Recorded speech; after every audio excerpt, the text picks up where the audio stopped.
நான் எப்படி ஜெயம் கொள்ள முடியும் என்றது.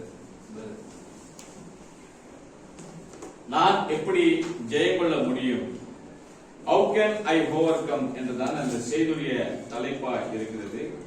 ஆகையால இந்த செய்தியுடைய தலைப்பு நிச்சயமாக தேவன் நமக்கு அருமையாக தீர்க்கதரிசி மூலியமாக அவர் பேசியிருக்கிறார். அந்த தீர்க்கதரிசி மூலியமாய் பேசினதான காரியங்கள் இன்றைக்கு நாம் சற்று கொஞ்சம் அதை அசை போட வேண்டும் என்று சொல்லி நிச்சயமாக நாம் இன்றைக்கு அறிந்திருக்கிறோம். அல்லேலூயா.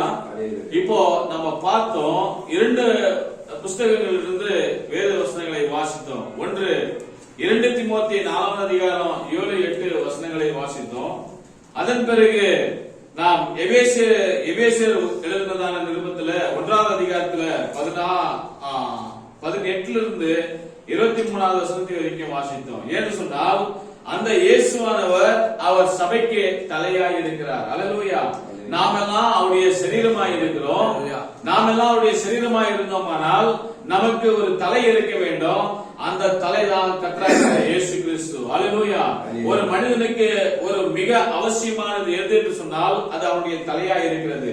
அவனுக்கு தலை என்று ஒன்று இல்லாவிட்டால் அவன் பைத்தியக்காரனை போல அவன் சுற்றி திரிய வேண்டியமாய் இருக்கிறது.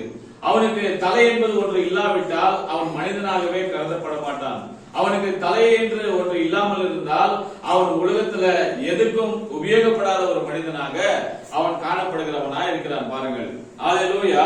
அந்த வகையில நமக்கு தலையாக யார் இருக்கிறார் என்று சொன்னால் நம்முடைய கர்த்தராகிய இயேசு கிறிஸ்து தான் அவர் தலையாக இருக்கிறார். ஆகையால நாம் இங்க வாசித்தோம், இதுவரைக்கும் நமக்கு மறைவாய் வைக்கப்பட்டிருந்ததான எல்லா ரகசியங்களும் கூட தேவன் அது இயேசு கிறிஸ்து மூலமாக நமக்கு முற்றிலுமாக அவர் வெளிப்படுத்தி கொடுக்க அவர் சித்தமானார் என்று சொல்லி பவுலானவர் சொல்லுகிறார். அது பவுலானவர் சொல்லி சுமார் 2000 வருஷங்கள் கடந்து போய்விட்டது. ஆனால் நாம் 2000 வருஷங்கள் கடந்து பின்பு இன்றைக்கு நாம் நின்று கொண்டிருக்கிறோம்.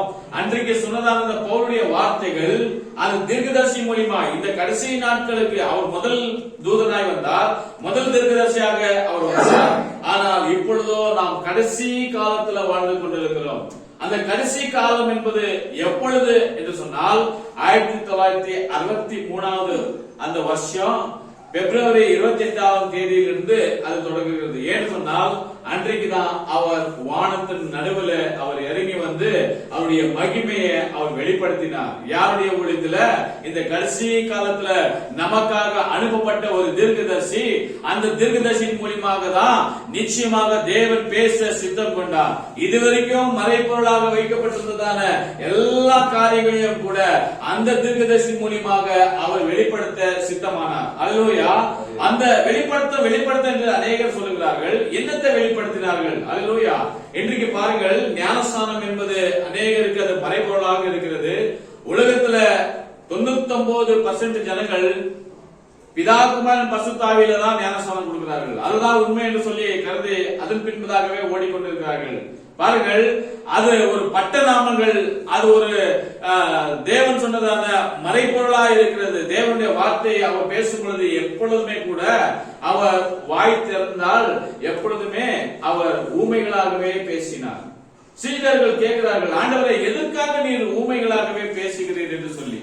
ஆனால் தேவன் சொன்னார், இந்த காரியங்கள் பரலோக ராஜ்யத்துடைய ரகசியங்கள் அறிந்து கொள்ளுகிறதான அந்த காரியமானது உங்களுக்கு கொடுக்கப்பட்டிருக்கிறது. ஆனால் உலகத்து ஜனங்களுக்கோ அது அல்ல என்றார். அல்லேலூயா. ஆனால் சீடர்கள் அதை அப்படியே விட்டு விடவில்லை. தேவன் சொன்னதான கருத்துக்கள் எல்லாவற்றையும் கூட தேவன் தனிமையா இருக்கும் பொழுது அவர்கள் இடத்துல கேட்டு தெரிந்து கொண்டார்கள். ஆண்டவரே, விதைகள் என்று சொன்னீர். ஆண்டவரே, அந்த விதைகள் என்று என்ன? ஆண்டவரே, நீர் வலை எடுத்துக்கொண்டு ஒரு மனுஷன் கடலுக்கு போனான், அவர் வலை போட்டு எல்லா விதமான அங்க ஜீவராசிகளையும் பிடித்து கொண்டு வந்தான். என்ன ஆண்டவரே அதனுடைய காரியம் என்று சொல்லி அங்க கேட்டார்கள். அது விதைகள் வளர்ந்த பிறகு சில கலைகள் நடுவில் வளர்ந்திருக்கிறது, அதனுடைய அர்த்தம் என்ன ஆண்டவரே என்று சொல்லி கேட்டார்கள். ஒரு பெண்மணியானவர் மாவு பிசைக்கி வைத்து, ஆனால் அது புளிப்பகாதபடிக்கு அதை காத்துக்கொண்டார் என்று சொன்னீர். அது என்ன அர்த்தம் என்று சொல்லி எல்லாவற்றையும் கூட இயேசுவின் இடத்துல கொஞ்சம் கூட கூச்சம் இல்லாமல் கேட்டு தெரிந்து கொண்டார்கள். ஆனால் பரிசாயர்களோ அவர்கள் கேட்டு தெரிந்து கொள்ள அவர்களுக்கு விருப்பம் இல்லை. காரணம் என்ன என்று சொன்னால், அவர்களுக்கு தெரிந்திருந்தது, நாங்கள் படித்த மேதாவிகள், நாங்கள் டாக்டரேட் படித்திருக்கிறவர்கள், நாங்கள் பரிசுத்தமான ஒரு ஜாதியிலே வந்திருக்கிறவர்கள், எங்களுடைய பிதா இப்படியாக இருக்கிறார், எங்களுடைய தாய் இப்படியாப்பட்டவர்கள் என்று சொல்லி அவருடைய கொள்கைகளும் அவருடைய நீதிகளையும் அவருடைய எல்லாவற்றையும் கூட அவர்கள் பெருமை பாராட்டினார்கள். நாம் இப்பொழுது சங்கீதத்தில் வாசித்தோம், சிலர் ரதங்களை குறித்தும் சிலர் குதிரைகளை குறித்தும் பெருமை பாராட்டுகிறார்கள். ஆனால் நாமோ நம் கர்த்தராகிய இயேசு கிறிஸ்துவே பெருமை பாராட்டுகிறோம். அப்படி அன்றைக்கு இருந்ததான பரிசாரிகள் என்ன சொன்னார்கள்? எங்களுடைய ஆலயங்கள் பாரு எவ்வளவு அருமையாக கட்டப்பட்டிருக்கிறது, எங்களுடைய அந்த போதனை செய்கிறதான அந்த பெஞ்சு பாரு எவ்வளவு அருமையாக இருக்கப்பட்டிருக்கிறது, ஆனால் தூப கலசங்கள் இருக்கிறது, இங்க கொத்துழுக்கங்கள் இருக்கிறது, அது எப்பொழுதுமே எரிந்து கொண்டிருக்கிறது. தேவாலயத்துக்குள்ள வருகிறவர்களுக்கு அங்க முன்னாடி தண்ணி வைக்கப்பட்டிருக்கிறது, கால்களை கழுவி கொண்டு உள்ள ஆலயத்துக்குள்ள பிரவேசிக்கிறார்கள். உள்ள வரும் பொழுது அவளுக்கு சுகந்த திரவங்களை கொடுக்கப்படுகிறது. ஒருவன் ஒருவேளை அவனுக்குள்ள ஏதாவது வாசனை, உடம்புக்குள்ள வாசனைகள் இருந்தால் அந்த சுகந்த திரவத்தை அடித்துக் கொண்டு உள்ள வரும் பொழுது மற்றவர்களுக்கு பிரச்சனை இல்லாமல் இருக்கும் என்று சொல்லி இப்படியெல்லாம் சொல்லி அவர்கள் என்ன செய்து கொண்டிருந்தார்கள்? அவர்கள் அவருடைய பரம வழிகளை, இது அவருடைய முன் பிதாக்கள் செய்து வைத்ததான அந்த கோட்பாடுகளை பின்பற்றி கொண்டு வந்தார்கள். ஆனால் தேவன் அவர்கள் எல்லாவற்றையும் கூட அவர் உதறி தள்ளிவிட்டு அந்த காரியங்களுக்கு மாறாக வந்து அவர் தெருவில் நின்று பிரசங்கம் செய்து கொண்டு வந்தார். ஓ பரலோகத்தின் ஜனங்களே, நீங்கள் மனம் திரும்புங்கள், அந்த பரலோக ராஜ்யமானது உங்கள் நடுவில் வந்திருக்கிறது என்று சொன்னார். அவர்களுக்கு புரியவில்லை, பரலோக ராஜ்யம் உங்களுக்குள்ள வந்திருக்கிறதா? வந்திருக்கிறவரே அவர் பரலோகமே இறங்கி வந்திருக்கிறது. இயேசு கிறிஸ்து வரும்பொழுது நிச்சயமாக பரலோகமே அவரோடு கூட இருக்கிறது. அவர் ஒரு கண் அசைத்தால் போதும் அவருக்கு எல்லாமே செய்யக்கூடியதான லேகியன்கள் அங்க வந்து நின்று கொண்டிருந்தார்கள் என்று சொல்லி தீர்க்கதரிசி அருமையாக சொல்லப்படுகிறார். அல்லேலூயா. அப்ப இந்த உலகத்தில் இருக்கிறதான ஒவ்வொரு மனிதனுக்கும் கூட ஒவ்வொரு காரியங்கள் மீது நாட்டம் கொண்டிருந்தார்கள். ஆனால் இந்த கடைசி நாட்கள்ல வாழ்கிறதான நமக்கு எதன் மீது நாட்டம் இருக்கிறது என்று சொன்னால், அல்லேலூயா, இந்த கடைசி கால செய்தியின் மீது நாட்டம் இருக்கிறது. இதுல தீர்க்கதரிசி என்னத்தை சொல்லி இருக்கிறார்? அதுல சொல்லப்படுகிறதான காரியங்கள் யாருக்காக சொல்லப்பட்டிருக்கிறது? அது எனக்காக சொல்லப்பட்டிருக்கிறதா அல்லது வேறொருவர்களுக்காக சொல்லப்பட்டிருக்கிறதா என்று சொல்லி அந்த செய்தி கேட்கும் பொழுது உனக்குள்ள ஒரு வெளிச்சமானது அது பளிச்சு என்று சொல்லி அது பிரகாசிக்க செய்கிறதா இருக்கிறது. அல்லேலூயா. அதுதான் இங்க நாம் வாசித்தோம். எபேசியர் எடுத்துக்கொள்ளலாம். அது ஒரு வசனத்தை வாசிச்சு நாம் முன்ன போகலாம். 18வது வசனத்தை வாசிக்கலாம். என்ன சொல்றது பாருங்க. ಕನ್ನಡದಲ್ಲಿ ಆತನು ನಿಮ್ಮ ಮನೋನೇತ್ರಗಳನ್ನು ಬೆಳಗಿಸಿ ಆತನಿಂದ ಕರೆಸಿಕೊಂಡವರು ನಿರೀಕ್ಷಿಸುವ ಪದವಿ ಎಂತೆಂಬುದನ್ನು ದೇವ ಜನರೆಂಬ ಆತನ ಸ್ವಾಸ್ಥ್ಯದ ಮಹಿಮಾತಿಶಯವು ಎಂತದೆಂಬುದನ್ನು ನಂಬುವರಾದ ನಮ್ಮಲ್ಲಿ ಆತನು ಸಾಧಿಸುವ ಪರಾಕ್ರಮವು ಎಷ್ಟು ಅತಿಶಯವಾದದೆಂಬುದು ನೀವು ತಿಳ್ಕೊಳ್ಳುವಂತೆ ಅನುಗ್ರಹಿಸಲಿ. ಆಮೀನ್. அதில் தமிழ்ல வாசிக்கலாம் வசனத்தை. 18 தாம் தம்மை அழைத்ததினாலே நமக்கு உண்டாயிருக்கின்ற மகிமை என்னதென்றும் பரிசுத்தவான்களிடத்தில் நமக்கு உண்டாயிருக்கின்ற சுதந்திரத்தினுடைய மகிமை ஐஸ்வர்யம் என்னதென்றும் தாம் கிறிஸ்துவை மரித்தோரிலிருந்து எழுப்பி அவரிடத்தில் நடப்பித்த தமது பலத்த சத்துவத்தின் வல்லமையின் படியே விசுவாசிக்கிறவர்களாகிய நம்மிடத்திலே காண்பிக்கும் தம்முடைய வல்லமையின் மகா மேன்மையான மகத்துவம் என்னதென்றும் நீங்கள் அறியும்படிக்கு அவர்கள் உங்களுக்கு பிரகாசம் உள்ள மனக்கண்களை கொடுக்க வேண்டும் என்றும் வேண்டிக் கொள்கிறேன். அப்போ நமக்கு இங்க தீர்க்கதரிசி சொல்லிக் கொண்டிருக்கிறார் என்று சொல்லி அந்த மகத்துவமான காரியங்களை அறிந்து கொள்ள முடியுமாக உடைய அந்த இருதயத்தின் அந்த பிரகாசம் உள்ள கண்கள் திறக்கப்பட முடியுமாக நான் வேண்டிக் கொள்கிறேன் என்றார். அப்போ அந்த மனுஷனுக்கு கண்கள் இருக்குமா இல்லையா? எல்லா மனுஷர்களுக்கும் உலகத்துல பிறந்ததான ஒரு மனுஷனுக்கும் நிச்சயமாய் கண்கள் இருக்க முடியும். யாரோ சிலருக்கு தான் இருக்காமல் போகலாம். ஆனால் அந்த நாட்கள்ல வாழ்ந்ததான ஒவ்வொருத்தருக்கும் கூட கண்கள் இருந்தது.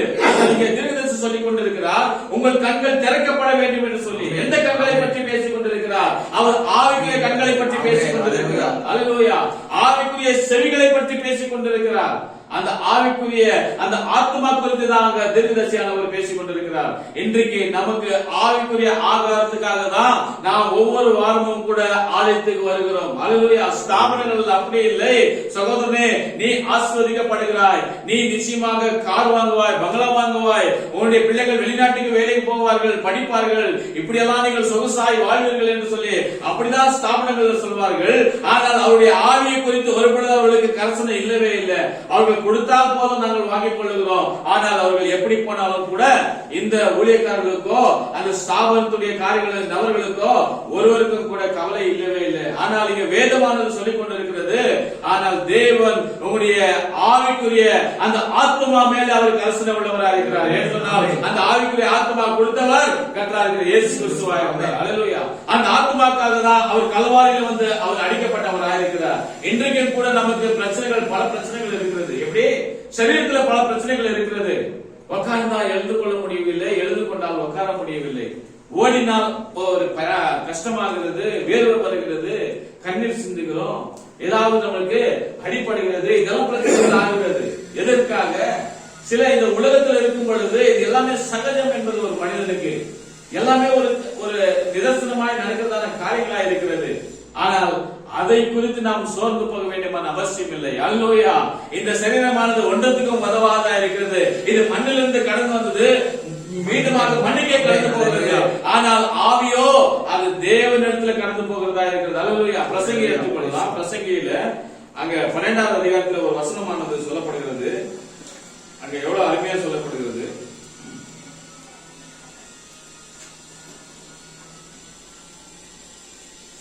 அதையோடு படிக்க பிரசங்கி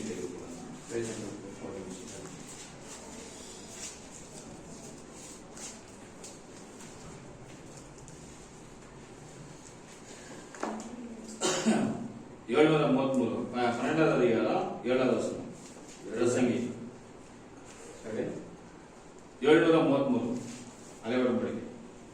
இவ்விதமாய் மண்ணானது தன் முன்னிருந்த பூமிக்கு திரும்பி, மண்ணானது தன் முன்னிருந்த பூமிக்கு திரும்பி, ஆவி தன்னை தந்த தேவனிடத்திற்கு மறுபடியும் போவதற்கு முன்னும் அவரை உன் வழி பிரயாசத்திலே நினை. ஆமென். அல்லேலூயா. தமிழில் ஓதுனா இது கன்னடத்தில் ஓதுனா சிக்தாருக்கு 12:7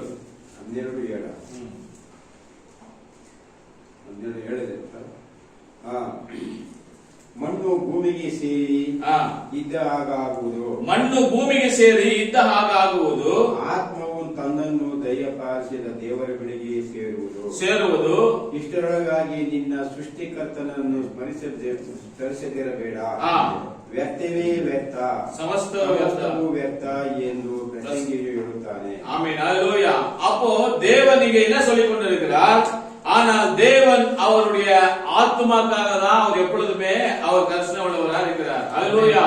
அதுதான் யோபானவர் சொல்கிறார். என்று சொல்லி இந்த தோல் முதலானது அழிந்து போனாலும், இந்த தோல் சர்மங்களானது முற்றிலுமாக அது எல்லாமே பழுதற்று போய்விட்டாலும் கூட கவலை இல்லை, ஆனால் என்னுடைய கண்கள் அவரை காணும் என்று சொல்லுகிறார். அல்லேலூயா.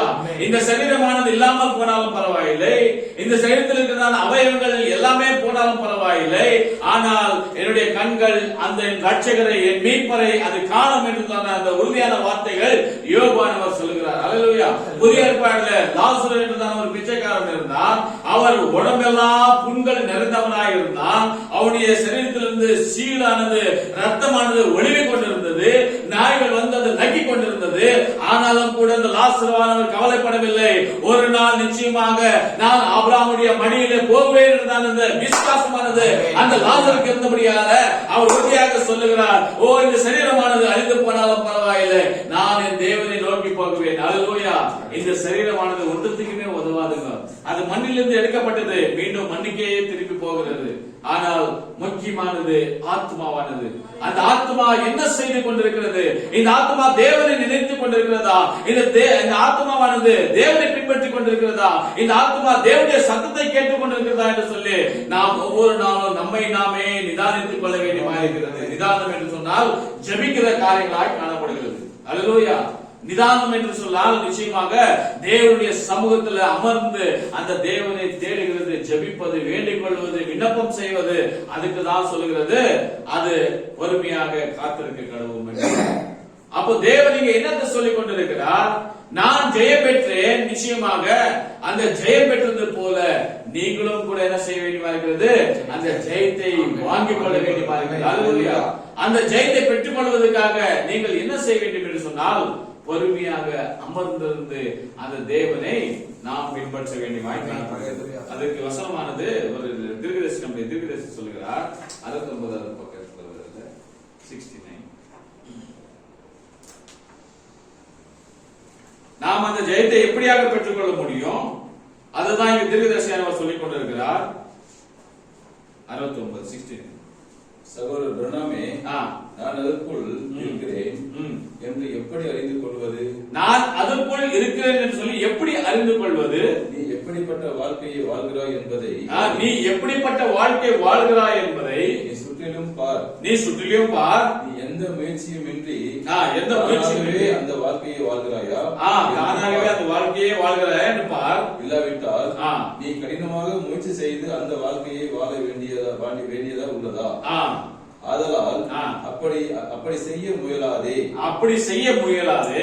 எப்போதாவது முயற்சி செய்துள்ளாயா? ஆம், அவ்வாறு செய்யாதே.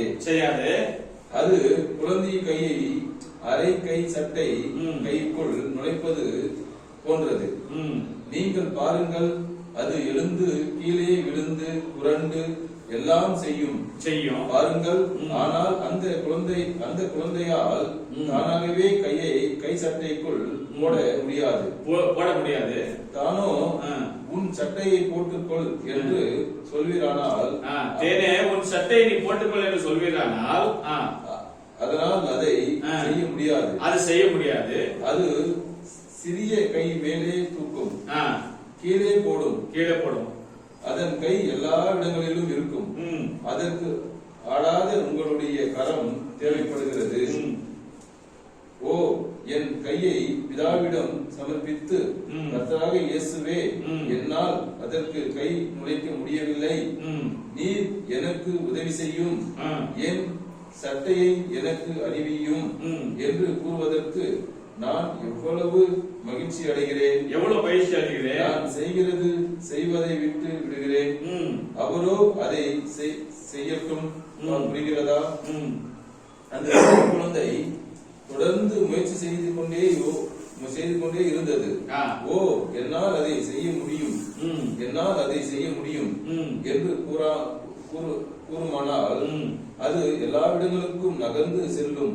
அதனால் அதை செய்ய முடியும். அப்படித்தான் உங்களாலும் செய்ய முடியாதது என்னாலும் செய்ய முடியாது. சொல்லுகிறார், என்னாலும் கூட அதை செய்ய முடியாது. ஆனால் அமெரிக்கையாய் இருந்து அவர் அதை செய்யும்படி சமர்ப்பித்தால் நலமாயிருக்கும். அப்படியே அவரிடம் சமர்ப்பித்து, இதோ கர்த்தாவே, இதோ நான் இருக்கிறேன், நான் ஒன்றுமற்றவன், என்னை சமர்ப்பிக்கிறேன், நீர் என் கையை சரியாக இடத்தில் நுழைப்பீராக என்று கூறுவோமாக. அதுதான் அந்த வெற்றி. அதுவே ஜெயம் கொள்ளுதலாய் உள்ளது. அதே ஜெயம் கொள்ளுதலாய் இருக்கிறது. நீங்கள் ஜெயம் கொள்ள வேண்டியது உங்களையும் உங்கள் கருத்துக்களையும் உங்கள் காரியங்களையும் ஆகும். உங்களை அவரிடம் ஒப்புவியுங்கள், அவர் உங்களுக்காக ஜெயம் கொள்ளுவார். அதற்கான வழியை அவர் அறிவிக்கிறார். நமக்கோ அது தெரியாது. நோவாவின் காலத்தில் ஜெயம் கொள்ளுகிறவர்கள் 8 பேர் இருந்தனர். அவர்கள் தான் உள்ளே பிரவேசித்தனர். அவர்கள் உள்ளே மாட்டிக்கொண்டனர். இப்பொழுது நண்பர்களே, அவர்கள் அதை ஒளிப்பதிவு செய்து கொண்டிருக்கிறார்கள் என்று நான் நம்புகிறேன். அது தொலைக்காட்சியில் இருந்தாலும் அல்லது இல்லாமல் போனாலும் என்னை மன்னிக்கவும். ஒரு ஒளிநாடாவில் பதிவு ஆகிறது. நீங்கள் அதை செய்தாலும் இப்பொழுது யார் கேட்டுக் கொண்டிருக்கின்றாலும் அல்லது இனிமேல் யார் கேட்டாலும் காலம் தாமதமாகிவிட்டது. உங்களுக்கு நல்லெண்ணம் இருக்க கூடும், ஆனாலும் உங்கள் உள்ளே வந்து விடுங்கள். கஷ்டப்பட்டு முயற்சி செய்யாதீர்கள். விரும்புகிறவனாலும் அல்ல, ஓடுகிறவனாலும் அல்ல, இறங்குகிற தேவனாலே ஆகும். தேவன் இங்க தீர்க்கதரிசி அருமையா சொல்லிக் கொண்டிருக்கிறார். பாருங்கள், நாம் எவ்வளவு பிரயாசம் எடுத்தாலும் கூட அன்றைக்கு பேதுருவானவர் என்ன செய்து கொண்டிருந்தார்? அவர் வலைகளை கொண்டு போய் அவர் நடுக்கடலில் போட்டு மீன்களை பிடிக்கும்படியாக எவ்வளவோ பிரயாசித்தார். ஆனாலும் கூட அந்த பேதுருக்கு ஒன்றுமே அகப்படவில்லை. அவர் காலையில வந்து அந்த வலைகளை கழுவி கொண்டிருக்கிறார். அந்த நேரத்தில் இயேசுவானவர் அந்த வகையிலே வந்து அங்க நீக்கிறார். நிறுத்தின உடனே உன் படகை கொஞ்சம் அப்படியாக தண்ணீர் பக்கம் என்று சொல்லுகிறார். அந்த தேவன் சொன்ன வார்த்தை பிரகாரமாகவே அவருடைய படகை அங்க கொஞ்சம் தண்ணிக்குள்ள தள்ளுகிறார். அவர் படகு மேல ஏறி ஜனங்களை பார்த்து கலிலாய ஜனங்களுக்கு பிரசங்கிக்கிறார். இதோ நீங்கள் மனம் திரும்புங்கள், ஒவ்வொருவரும் அந்த தேவனுடைய ராஜ்யத்து பக்கம் வருங்கள் என்று சொல்லி தேவன் அழைக்கிறார். அந்த பிரசங்கத்தை முடித்த உடனேயே உடைய படகை நடுக்கடலுக்கு தள்ள என்று சொல்லுகிறார். அப்பொழுது பேதுரு சொல்லுகிறார், ஆண்டவரே, நான் முழுதுமாக பிரயாசப்பட்டேன், ஒன்றுமே அகப்படவில்லை ஆண்டவரே. நாங்கள் எல்லாமே போய் பிரயாசப்பத்தி பார்த்தோம், எவ்வளவு முயற்சிகள் எல்லாம் போட்டோம், எவ்வளவு எஃபெக்டிவ் எல்லாம் போட்டோம் ஆண்டவரே. அந்த மீன்கள் ராவுல தான் வரும் ஆண்டவரே, பகல்ல அது வரவே வராது. ஆனால் பகல்ல போய் வலை போட்டால் அது கிடைக்குமானாக்கா? அப்போ தேவன் சொன்னார், இதோ என்னுடைய பேச்சு கேட்டு நீ நடு என்று சொல்கிறார். அவர் கடல்ல போன உடனேயே, அவருடைய வலையை போட்ட உடனே 2 படகுகள் நிரம்பத்தக்கதான அந்த மீன்கள் அந்த ஜனங்களுக்கு கிடைத்த உடனேயே அந்த பேதுருவானவர் அங்கேயே அவர் கொழிந்து விழுந்து அவருடைய பாதத்தை பிடித்துக் கொண்டு, ஓ இயேசுவே, ஓ தேவனே, நிச்சயமாக நான் பாவியை விட்டு கடந்து போ என்று சொல்லுகிறார். ஹல்லேலூயா. பாருங்கள், ஒரு பாவியை மனம் திரும்புவதற்கு ஒரு வார்த்தை கேட்டால் போதும், அந்த மனுஷன் தன்னுடைய பாவங்களை உணர்ந்தவனாக தேவன் பக்கம் திரும்ப வேண்டும். அவன் சொன்னான், நான் முழுவதுமாக பிரயாசப்பட்டேன் ஆண்டவரே, ஒன்றுமே அகப்படவில்லை என்று சொல்லுகிறார். ஆனால் தேவன் நினைத்தாரானால் எல்லா காரியங்களையும் வாய்க்க செய்ய முடியும். அப்படியாக நாம் அமர்த்தியாக அமர்ந்திருந்து, ஆண்டவரே, இந்த விசுவாச பாதையில எனக்கு இருக்கிறதான இந்த விசுவாசத்துல நான் உண்மையே சார்ந்து நான் போக வேண்டும் ஆசைப்படுகிறேன் என்று சொல்லி அந்த தேவன் இடத்தில் நாம் கடந்து போவோமானால் நிச்சயமாக அந்த தேவன் நமக்கு எல்லாவற்றையும் செய்ய அவர் நமக்கு போதுமானவராகவே இருக்கிறார். அல்லேலூயா. இப்படியாக நாம் பார்த்தோம், இப்படியாக நாம் நடந்தோம். அந்த தேவனுடைய வார்த்தை எவ்வளவு நமக்கு சொல்லப்பட்டிருக்கிறது. இந்த வார்த்தைகளானது நிச்சயமாக நமக்காகவே அன்று உலகத்துக்காருக்கு அல்லவே அல்ல. தேவன் அன்றைக்கு சீடர்களை பார்த்து சொன்ன வண்ணமாக இன்றைக்கு நாமும் கூட அந்த வார்த்தைகளை எடுத்துக்கொள்ள வேண்டியமா இருக்கிறது. இந்த செய்தியானது உலகத்தாருக்கு அல்லவே அல்ல. நிச்சயமாக இது கடைசி காலத்துல வாழ்கிறதான ஜனங்களுக்கு மட்டும்தான். உலகம் தோன்றுவதற்கு முன்பதாக தேவன் யாரை முன்குறித்தாரோ அவர்களுக்கு மட்டும்தான் இந்த செய்தியை அன்று நிச்சயமாக போனவர்களுக்கு வந்தவர்களுக்கு எல்லாம் இந்த செய்தியானது புரியாது. ஏன்னு சொன்னால் அவர்கள் இந்த கழுகு கதை என்ன என்று சொல்லி புரியாது. கழுகானது மிகவும் உயர்ந்த இடத்துல அதை பறக்கக்கூடியதா இருக்கிறது. காகங்களோ அது கை கெட்டதான மேல மட்டும்தான் பறந்து அங்க செத்த எலிகளையும் கூட நாத்தமடைந்ததான அந்த காரியங்களை சாப்பிட்டு கொண்டு இருக்குமே தவிர, ஆனால் கழுகுகளோ அந்த நாத்தமடைந்த எலியும் நாத்தமடைந்ததான காரியங்களையும் அது ஒரு பொழுது கூட புசிக்காது. அல்லேலூயா. கழுகின் ஆகாரமே தனி ஆகாரமா இருக்கிறது. அந்த கழுகுடைய ஆகாரமானது அந்த ஜீவனுள்ள ஒரு மீனை போய் கடலுக்குள்ள சரியாக அதை எடுத்துக்கொண்டு வந்து அது புசிக்கும். அல்லது வேற ஏதாவது ஒரு விலங்குகளை வேட்டையாடி அது சுட சுட ரத்தத்தோடு அது புசிக்கக்கூடியதா இருக்கிறது. அல்லேலூயா. அதுக்கு செத்தது, பழையது, நாரினது, வாசனை வந்தது அது ஒரு பொழுதும் கூட கழுகு விரும்பவே விரும்பாது. ஆனால் காக்கா அப்படி அல்ல, எல்லாத்தையும் கூட புசிக்கும். அது விசுவாசியோடு கூடவும் ஒட்டி இருக்கும், உலகத்தோடு கூடவும் அது ஒட்டி இருக்கும். அல்லேலூயா. ஆனால் விசுவாசி கழுகானது அப்படி அல்ல, அது விசுவாச வகரமுள்ள ஜனங்களோடு கூட தான் ஐக்கிய வைத்துக் கொள்ளும். விசுவாசம் உள்ள ஜனங்களோடு கூட தான் அவர்கள் நடைகளை போடுவார்கள். வார்த்தை எங்க இருக்கிறதோ அங்கு மட்டும்தான் அந்த கழுகுகள் கூடி வருகிறதா இருக்கிறது. அதனாலதான் தேவன் சொன்னார், பெணம் எங்கேயோ கழுகுகள் அங்கு வரும் என்று சொன்னார். அல்லேலூயா. தேவ வார்த்தையானது நிச்சயமாக புசிப்பதற்காக கழுகுகள் அது வந்தே தீரும். அதற்காக தான் நாம் ஒவ்வொரு வாரமும் கூட நாம் இந்த வார்த்தைகளை போதித்துக் கொண்டிருக்கிறோம், வார்த்தையை சொல்லிக் கொண்டிருக்கிறோம். இந்த கடைசி கால செய்தியை புரிந்து கொள்ள வேண்டும் என்று சொல்லி நாம் எல்லா முயற்சிகளும் செய்து கொண்டிருக்கிறோம். அல்லேலூயா. பாருங்கள், நாம் எடுத்துக்கிற அந்த செய்தியுடைய தலைப்பு நாம் ஜெயம் கொள்வது எப்படி இருந்தால் அந்த செய்தியுடைய காரியத்தை தான் பார்த்து கொண்டு வருகிறோம். ஆதியில மோசே என்பதான ஒரு பரிசுத்தவான் இருந்தார்.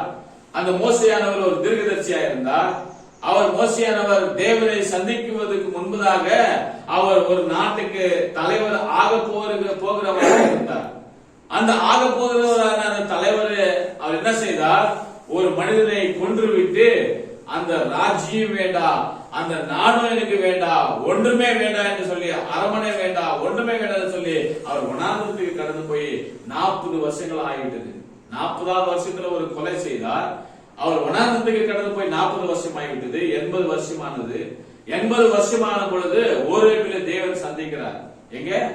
ஓரேபிலே சந்தித்து அந்த ஓரேபிலே தேவன் அந்த மோசேயோடு கூட பேசி அந்த தேவன் சொல்லுகிறார், இதோ நீ போய் என் ஜனங்களை விடுவித்துக் கொண்டு வர வேண்டும் என்று சொல்லி தேவன் சொன்ன பொழுது அந்த மோசே சொல்லுகிறார், ஆண்டவரே என்னால முடியாத ஆண்டவரே, எனக்கு வயதாகிவிட்டிருக்கிறது, என் பலன் எல்லாம் அற்று போய்விட்டது, என்னுடைய காரியங்கள் ஒன்றுமே இல்லை ஆண்டவரே, என்னால முடியாத ஆண்டவரே, என்னிடத்துல படைபலம் இல்ல, என்னிடத்துல ஞானம் என்பது இல்ல, என்னிடத்துல ஒன்றுமே இல்லை என்று சொல்லி அந்த மோசேயானவர் தேவனிடத்தில் சொல்லும் பொழுது தேவன் சொல்லுகிறார், அப்படியாப்பட்ட நபர்கள் தான் எனக்கு தேவை.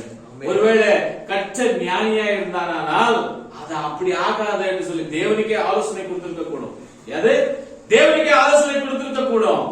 ஆனால் தேவனுக்கு ஆலோசனை கொடுக்கிறவர்கள் தேவையில்லை. தேவனுடைய வார்த்தை கேட்டு அதன்படி நடக்கிறவன் தான் தேவனுக்கு இருக்கிறார். இன்றைக்கு நாமும் நீயும் அதே வண்ணமாய் தான் ஜீவிக்க வேண்டியமாய் காணப்படுகிறோம். அல்லேலூயா. நாம் தேவனுக்கு ஆலோசனை சொல்ல வேண்டிய அவசியம் இல்லை. நாம் தேவன் சொல்லுகிறதான வார்த்தைகளை கேட்டு அமைதியாக இருந்து அவரை பின்பற்ற வேண்டும். அல்லேலூயா. மேய்ப்பனுடைய வார்த்தையை ஆடுகள் தான் கேட்க வேண்டுமே தவிர ஆடுகளுடைய இந்த செம்மறி ஆடுகளுடைய வார்த்தையை மேய்ப்பன் கேட்க வேண்டியமான அவசியம் இல்லவே இல்லை. அல்லேலூயா. அது எப்பொழுதுமே தப்பாய் போய்விடும்.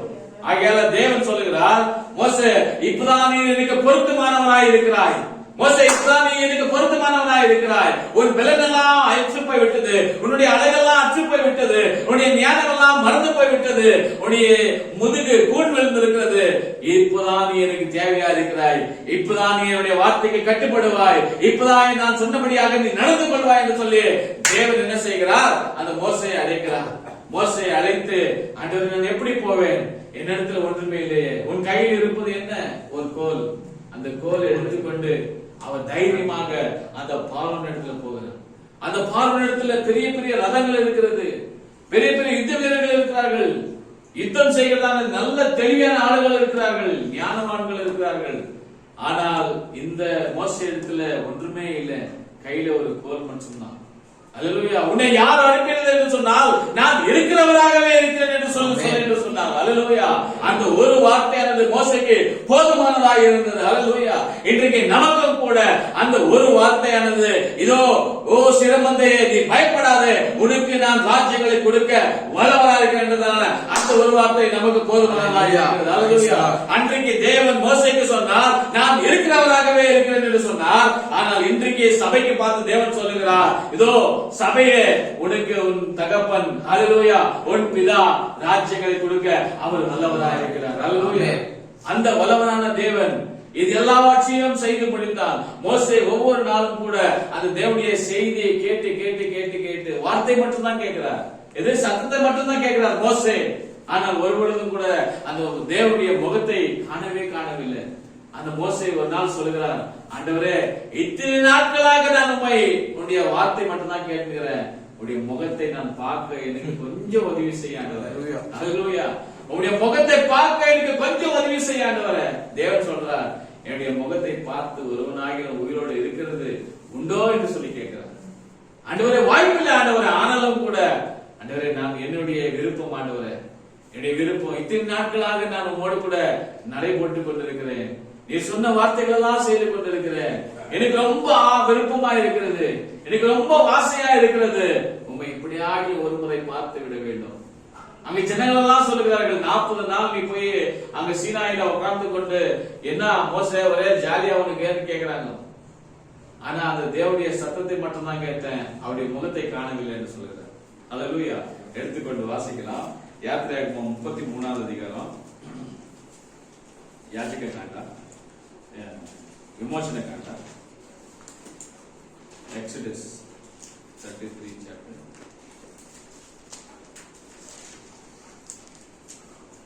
Exodus.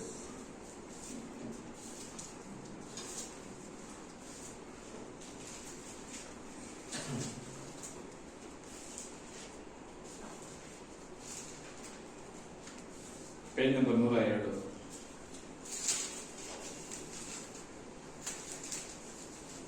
Exodus 33 chapter verse 20. நீ என் முகத்தை காண மாட்டாய், ஒரு மனுஷனும் என்னை கண்டு உயிரோடு இருக்க கூடாது என்றார். ஒரு மனுஷனும் என்னை கண்டு உயிரோடு இருக்க கூடாது என்றார். இன்னும் கர்த்தர், இதோ என் அண்டையில் ஒரு இடம் உண்டு, என் அண்டையில் ஒரு இடம் உண்டு, நீ அங்கே கண்மலையில் நில்லு, அந்த கண்மலையில் நில், என் மகிமை கடந்து போகும்போது, என் மகிமை கடந்து போகும் பொழுது நான் உன்னை அந்த கண்மலையின் வெடிப்பிலே வைத்து நான் கடந்து போகும் மட்டும் என் கரத்தினால் உன்னை மூடுவேன், என் கரத்தினால் உன்னை மூடுவேன், பின்பு என் கரத்தை எடுப்பேன், அப்பொழுது என் பின் பாகத்தை காண்பாய், என் முகமோ காணப்படாது என்றார். சிக்கல இந்த காணದಲ್ಲಿ ನಿಮಗೆ 33:20 102 ಪೇಜ್ ಉಂಟು. 104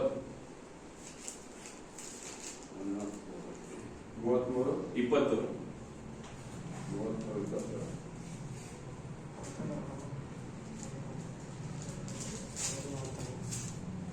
ನಾನು ಓದ್ತೇನೆ. ಆದರೆ ಆತನು ಅವನಿಗೆ, ನೀನು ನನ್ನ ಮುಖವನ್ನು ನೋಡಲಾಗದು, ಮನುಷ್ಯರು ಯಾವನನ್ನು ನೋಡಿ ಜೀವಿಸಲಾರನು ಎಂದು ಹೇಳಿದನು. ಮತ್ತು ಯೆಹೋವನು ಅವನಿಗೆ, ಇಲ್ಲಿ ನನ್ನ ಸಮೀಪದಲ್ಲೇ ಒಂದು ಸ್ಥಳವಿದೆ, ನೀನು ಆ ಬಂಡೆಯ ಮೇಲೆ ನಿಂತಿರಬೇಕು. ನನ್ನ ಪ್ರಭಾವವು ನಿನ್ನ ಎದುರಾಗಿ ದಾಟಿ ಹೋಗುವ ಕಾಲದಲ್ಲಿ ನಾನು ಆ ಬಂಡೆಯ ಸಂದಿನಲ್ಲಿ ನಿನ್ನನ್ನು ಇರಿಸಿ ನಿನ್ನ ಮುಂದೆ ದಾಟಿ ಹೋಗುವ ತನಕ ನಿನ್ನ ಕೈ ಮುಚ್ಚುವೆನು. ತರುವಾಯ ನಾನು ಕೈ ತೆರೆದಾಗ ನೀನು ನನ್ನ ಹಿಂಭಾಗವನ್ನು ನೋಡುವೆ ಹೊರತು ನನ್ನ முகವನ್ನು நீ காணிಸುವುದಿಲ್ಲ. ஆனாலும் கூட அந்த மோசேக்கு ஒரு மகிழ்ச்சியானது. அல்லேலூயா. இத்தனை நாட்கள் அவருடைய சுரத்தை மட்டும் நான் கேட்டுக் கொண்டிருந்தேன், அவருடைய ஒரு அங்கத்தையும் நான் காணாமல் இருந்தேன். ஆனால் அவருடைய முதுகாகிலும் காட்டினாரே. அல்லேலூயா. அவருடைய முதுகாகிலும் காட்டினாரே, அதுவே எனக்கு போதுமானதாக இருக்கிறது. அல்லேலூயா. என்று சொன்னால் அந்த வார்த்தைகள்ல எனக்கு அவருடைய ஸ்வரமானது தெரிகிறது. அல்லேலூயா. அவர் செய்ததான காரியங்கள் எல்லாவற்றிலும் கூட நான் அவரை காண்கிறவனாய் இருக்கிறேன். அந்த தேவன் தான் என்னை உண்டாக்கினார், அவர் தான் என்னை அழைத்தார், அவர் தான் என்னை எல்லாவற்றிலிருந்து விடுவித்தார், அவர் தான் பார்வோனிடத்திலிருந்து என்னை பேசும்படியாக செய்தார் என்று சொல்லி இந்த மோசேக்கு ஒரு மகிழ்ச்சி உண்டானது. அல்லேலூயா. அன்றைக்கு அந்த மோசேயை ஒரு கண்மலையின் வெடிப்பில வைத்தது நிச்சயமாக தேவனுடைய இரக்கமாக இருந்தது. அந்த கண்மலையின் வெடிப்பு வேறு யாரும் அல்ல, அது நம் கர்த்தராகிய இயேசு கிறிஸ்துவே. அல்லேலூயா. அந்த இயேசு கிறிஸ்து அன்றைக்கு அந்த தேவன் நிச்சயமாக அந்த வெடிப்பில வைத்து மோசேக்கு தன்னுடைய பின்பாகத்தை காட்டினார். அந்த பின்பாகத்தை காட்டின பொழுது அவர் மகிழ்ச்சிக்குள்ளானார். அல்லேலூயா. ஒரு பின்பாகத்தை கண்டதான அந்த மோசேக்கே அவ்வளவு மகிழ்ச்சி, சந்தோஷம், ஒரு உண்மை இருக்குமானால் நிச்சயமாக இன்றைக்கு அவருடைய சர்வத்தையும் நமக்கு காட்டியிருக்கிறாரே. அல்லேலூயா. அவருடைய முழுவது நமக்கு காட்டியிருக்கிறாரே. அவருடைய தலை கூந்தல் இருந்து அவருடைய கால்கள் எல்லாவற்றையும் நமக்கு காட்டியிருக்கிறாரே. ஆகையால் அந்த தேவனுக்கு நாம் எவ்வளவாய் நன்றி சொல்ல கடமைப்பட்டிருக்கிறோம் தேவனுடைய பிள்ளைகள். அப்ப அந்த தேவன் செய்ததான அற்புதங்கள் எப்படியா இருக்கிறது. தேவன் ஆதியிலே இயேசுவாக அவர் இருக்கவில்லை என்று சொல்லி அநேகர் கூறுகிறது உண்டு. ஆனால் தேவன் ஆதியிலிருந்து இருக்கிறார். அல்லேலூயா. ஆதாமை உண்டு பண்ணுவதற்கு முதலாக இருந்து இருக்கிறார். அவர் எல்லா நாட்களிலும் கூட அந்த தேவன் ஒவ்வொரு நேரத்திலும் கூட இந்த நபர்களோடு கூட இருந்தார். அல்லேலூயா. அன்றைக்கு மோசேக்கு ஒரு கண்மலையின் வெடிப்பாக இருந்தார். அந்த கண்மலையின் வெடிப்பில மோசேயை வைத்து அன்றைக்கு தப்பித்துக் கொள்வதற்கு, சுகம் பெறுவதற்கு, ஆசீர்வாதம் பெறுவதற்கு, சந்தோஷப்படுவதற்கு ஒரு வெடிப்பை தேவன் உண்டாக்கினார். அந்த வெடிப்புக்குள்ள மோசேயை வைத்தார். அல்லேலூயா. அந்த மோசே அப்படியாப்பட்ட அதிசயத்தை கண்டு அவர் அப்படியாப்பட்ட காரியங்களை சொல்வார். ஆனால் இன்றைக்கு தேவன் தன்னை சம்பூர்ணமாக மனவாட்டிக்குள்ள ஊற்றி இருக்கும் பொழுது மனவாட்டி எவ்வளவாய் தேவனுக்குள்ள நிச்சயமாக மகிழ்ச்சி கொள்ள வேண்டியமாய் காணப்படுகிறது பாருங்கள். அல்லேலூயா. அதுதான் இந்த நாட்கள்ல நமக்கு கிடைத்திருக்கிறதான ஒரு பொக்கிஷமாய் காணப்படுகிறது. இந்த மோசே அந்த தேவனுக்கு உத்தமமாய் நடந்தான். அந்த மோசை குறித்து தேவன் சொல்லுகிறார், என் வீட்டிலெல்லாம் உண்மையுள்ளவன் என்று சொல்லி மோசே சொன்னார். எதற்காக? அவருடைய வார்த்தையை அவர் சரியாக செய்து கொண்டு வந்ததுபடியாக, அந்த தேவனுடைய வார்த்தையை கொஞ்சம் கூட தவறாமல் செய்து கொண்டு வந்ததுபடியாக அந்த தேவன் நிச்சயமாக அந்த மோசைக்கு தன் வீட்டில உண்மையுள்ளவனாக இருக்கிறார் என்று சொல்லி அவர் வாக்கு கொடுத்தார். அந்த ஒரு வெகுமதியை கொடுத்தார். வீட்டிலெல்லாம் உண்மையுள்ளவன் யார்? அவர் வேலைக்காரனா இருக்கிறார். ஆனால் மனவாட்டியோ தேவனுடைய அந்த சிங்காசனத்துல பக்கத்துல அமரும்படியாக தேவன் உதவி செய்ய போகிறவராக இருக்கிறார். அல்லேலூயா. உனக்கு எனக்கு எவ்வளவு பெரிய வெளிப்பாடுகள் கிடைத்திருக்க வேண்டும் பாருங்கள். அப்போ மோசேக்கு ஒரு வெடிப்பு இருந்தது என்று சொன்னால் நிச்சயமாக இன்னொரு நபர் பரிசுத்தவானா இருக்கிறதான அந்த நபருக்கும் கூட ஒரு வெடிப்பானது, ஒரு கெவியானது இருந்தது. அந்த கெவிக்குள்ள தேவன் வைத்து பாதுகாத்தார். அது யாரும் இல்ல, அவர் எலியாவா இருந்தார். அல்லேலூயா. அந்த எலியாவை தேவன் எப்படியாக பாதுகாத்தார் என்று சொல்லி நாம இங்க பார்க்கலாம். 1 ராஜாக்கள் எடுத்துக் கொள்ளலாம். 1 ராஜாக்கள் 19வது அதிகாரம் First King 399 பேஜ் நம்பர். அலைவடம்படிக்கை 19th chapter verse 12.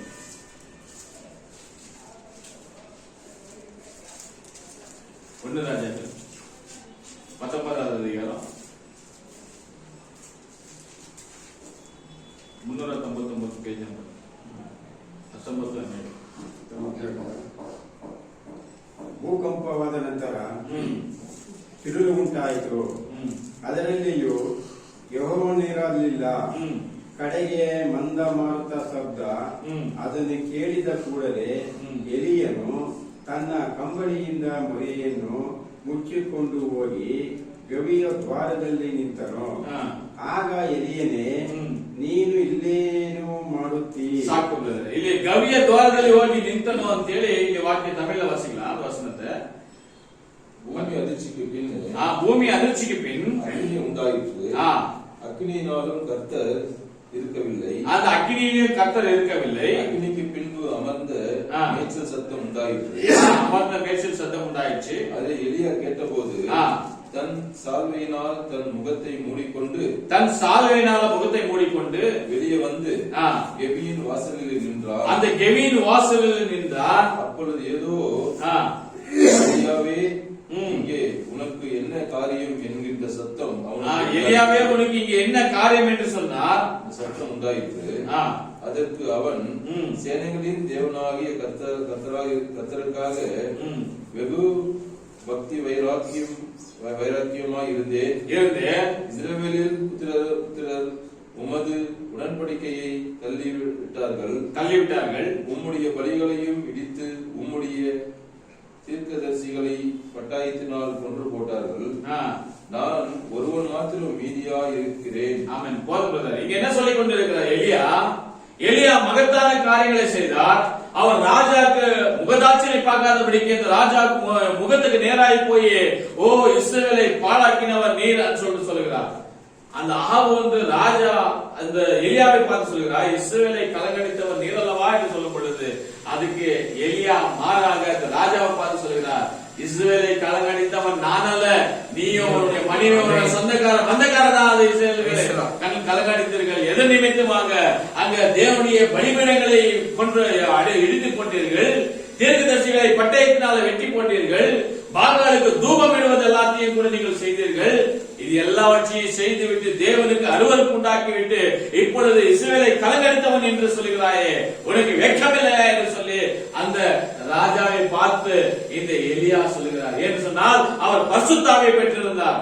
அவர் தேவனுடைய மனுஷனாய் இருந்தார். அவர் கண்டித்தார். அல்லேலூயா. ராஜா என்று கூட முகராட்சனை பார்க்கவில்லை. சாதாரண மனுஷன் என்பதில் தேவனுடைய வார்த்தைக்கு முன்பதாக ராஜா என்பதும் அது வேற என்று இல்லை. எல்லாரும் தேவனுடைய வார்த்தைக்கு முன்பதாக சமம் என்று சொல்லப்படுகிறோம். இன்றைக்கு அரசியல் ஜனங்கள் சொல்லுகிறார்கள் சட்டம் என்பது அனைவருக்குமே ஒன்று என்று சொல்லி. ஜட்ஜிக்கும் அதே நியாயம் தான், ஒரு சாதாரண மனுஷனுக்கும் அதே நியாயம் என்று சொல்லுகிறார்கள். ஆனால் தேவ வார்த்தையானது நிச்சயமாக அன்றைக்கு அந்த இஸ்ரவேல் ஜனங்களுக்கு ராஜாக்கும் அதே வார்த்தை தான், பொதுவான ஜனங்களுக்கும் அதே வார்த்தை தான். அல்லேலூயா. அந்த வார்த்தையானது ராஜாக்கு என்று சொன்னால் மாற்றப்படாது, ஒரு சாதாரண மனுஷன் என்று சொன்னால் அது மாற்றப்படாது. அல்லேலூயா. சகல ஜனங்களுக்கும் கூட ஒரே செய்தியா இருந்தது. அந்த செய்தியை அன்றைக்கு அந்த ராஜா ஏற்றுக்கொள்ளாமல் இருந்தார். ஆனால் இந்த தேவனுடைய ஊழியத்தை செய்கிறதான இந்த நபரானவர் அவர் என்ன செய்தார்? ஒரு பிரச்சனை வந்து விட்டது, அவருடைய உயிர் போகிறதான நிலைமை வந்து விட்டது. ஆனால் அவர் கடந்து போய் அவர் என்ன செய்கிறார்? ஆண்டவரே எனக்கு இறங்கும் என்று சொல்லி கேட்கிறார். இது எந்த ஒரு மனுஷனுக்கும் பிரச்சனை வரும் பொழுது தேவனிடத்தில் ஓடி வந்தால் நிச்சயமாய் தேவன் நிச்சயமாக காப்பாற்றுகிறவராக இருக்கிறார். ஆனால் அதுக்கு உடைய மனமானது உத்தமமாய் மாறி இருக்க வேண்டும். நீ உத்தமமாய் மனம் திரும்ப இருக்க வேண்டும். நீ தேவனிடத்தில் யதார்த்தமாய் காணப்பட வேண்டும். அதுதான் தேவனுக்கு பிரியமாக இருக்கிறது. அல்லேலூயா. அதை இன்றைக்கு எத்தனை பேர் நாம் செய்து கொண்டிருக்கிறோம் என்று சொல்லி நம்மை நாமே நிதானித்துக் கொள்ள வேண்டியது. நமக்குள்ளே ஒரு கொஸ்டின் மார்க் போட்டுக் கொள்ள வேண்டியமா இருக்கிறது. அன்றைக்கு எலியாவுக்கு ஒரு பிரச்சனை வந்தது. தேவனே எனக்கு இறங்கும் என்று சொல்லி கேட்டார். அங்க பூகம்பமானது, அதுக்குள்ளேயும் தேவன் இருக்கவில்லை. அங்க சுழல் காற்று வந்தது, அதுக்குள்ளேயும் தேவன் இருக்கவில்லை. அங்க வேறொரு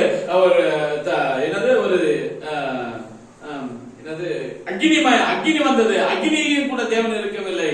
ஆனால் தேவன் நிச்சயமாக அந்த மெல்லிய காற்று ஆன பிறகு அவர் சத்தத்தை உயர்த்தி பேசுகிறார். எலியாவே உனக்கு இங்கே என்ன காரியம்? நான் இங்க இந்த கெவியின் வாசல்ல நின்று கொண்டிருக்கிறேன். ஒரு பிரச்சனை வரப்படுது, ஒரு கெவியின் வாசல்ல போய் அங்க அடைக்கலம் புகழ்ந்தான். அந்த கெவியின் வாசல் வேற எதுவும் இல்ல, அது இயேசு கிறிஸ்துவின் விழாவா இருந்தது. அல்லேலூயா.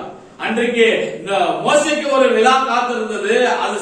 அது பாறங்கள், எது பாறங்கள் என்று சொல்றோம், அந்த கண்மலையை பிளந்து அந்த கண்மலையை பிளவில அந்த மோசையை வைத்து தேவன் பாதுகாத்தார். இன்றைக்கு எலியாவை அந்த கெவியின் வாசல்ல வைத்து அந்த ஒரு அக்னியானது, அந்த புயல் காற்றானது, அது எதுவுமே இவரை இந்த எலியாவை சேதப்படுத்தாதபடிக்கு அக்னி வாசலானது காத்துக் கொண்டது. அல்லேலூயா. அந்த சாதாரணமான அன்றைக்கு இருந்ததான ஒரு பரிசுத்தவான்களுக்கு தேவன் அப்படியாப்பட்ட காரியங்களை செய்வார்கள். இன்னைக்கு மனவாட்டி ஸ்தானத்தில் இருக்கிறதான உனக்கும் எனக்கும் தேவன் அவர் அதிகமாய் செய்கிறவர் அல்லவா? அல்லேலூயா. விரும்புகிறவனாலும் அல்ல, ஓடுகிறவனாலும் அல்ல, இறங்குகிறதான தேவனாலே எல்லாம் வார்த்தை அது எவ்வளவு நிதர்சனமாக இன்றைக்கு காரியமாக இருக்கிறது. ஒரு மனுஷன் என்ன செய்தாலும் கூட அந்த காரியங்கள் தேவனுக்கு முன்பதாக ஈடுபடாது. ஆனால் தேவனிடத்துல முறையிட்ட பொழுது, ஆண்டவரே என்னை ரட்சிக்க மாட்டவரே, எனக்கு கொஞ்சம் இறக்கி காட்ட மாட்டவர் என்று சொல்லி கேட்கும் பொழுது அந்த தேவன் அவர் நம் மீது இறங்குகிறவராக இருக்கிறார். அல்லேலூயா. அந்த ஜெயத்தை பெற்றுக் கொள்ள முடியுமாக தேவன் நமக்கு ஆலோசனைகளை கொடுத்து கொண்டிருக்கிறார். ஓ தேவ மனுஷர்களே, தேவ பிள்ளைகளே, இந்த வார்த்தை கேட்கிறீர்கள். இன்றைக்கு நாம் எப்படியாக ஜீவித்துக் கொண்டிருக்கிறோம்? அன்றைக்கு மோசேக்கும் எலியாவுக்கும் இருந்த அதே தேவன் தான் இன்றைக்கு நமக்கும் இருக்கிறார். அல்லேலூயா. அவர் எப்பொழுதுமே மாறுகிற தேவன் அல்லவே அல்ல. நாம் உத்தமமாய் வேண்டிக் கொள்வோமானால் அவர் நம் பட்சத்தில் அவர் இறங்கி வருகிறவராக இருக்கிறார். அல்லேலூயா. இன்னொரு காரியத்தை கூட நாம் பார்க்கலாம். புதிய ஏற்பாடுல இதே ஆவியை பெற்ற எலியா ஆவி பெற்றதான ஒரு நபர், அவர் மார்க்கு சுவிசேஷத்துல 6வது அதிகாரத்தில், காஸ்பல் மார்க் நியூ டெஸ்டிமெண்ட் 6ನೇ ಅಧ್ಯಾಯ, ಮಾರ್ಕನು ಬರೆದ ಸುವಾರ್ತೆ 6ನೇ ಅಧ್ಯಾಯದಲ್ಲಿ ತಿಳಿದುಕೊಳ್ಳೋಣ.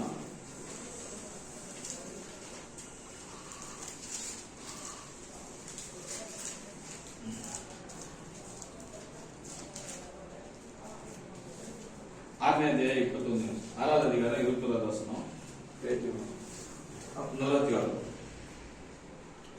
பின்பு சமயம் வாய்த்தது. சமயம் வாய்த்தது. பாருங்கள், யாருக்கு? யோரோதாளுக்கு கூட ஒரு சமயம் இருந்தது.